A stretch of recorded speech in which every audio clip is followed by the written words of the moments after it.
Poď si so mnou urobiť 3 rýchle letné účesy. Prvý je super napríklad na festival. Urob si cestičku na stred, vlasy zapletaj približne po ucho. Zopni ich takouto malou gumičkou, to isté rob na druhej strane. Ostatné vlasy natáčaj zľahka na kulmu. Účes zalakuj a začni postupne vyťahovať pramene. Neboj sa toho. Čím objemnejšie, tým to vyzerá krajšie. A na záver použij lak so suchým šampónom. Ja ho nanášam ako korienkom, aby vlnám dodal nadýchaný vzhľad. A hotovo.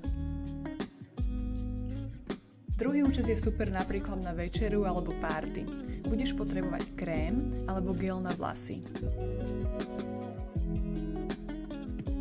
Postupne ho nanášaj do vlasov a vlasy začesávaj hrebeňom smerom dozadu. Nie je to vôbec náročné.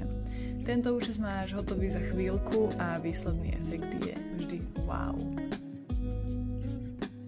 Posledný účes je super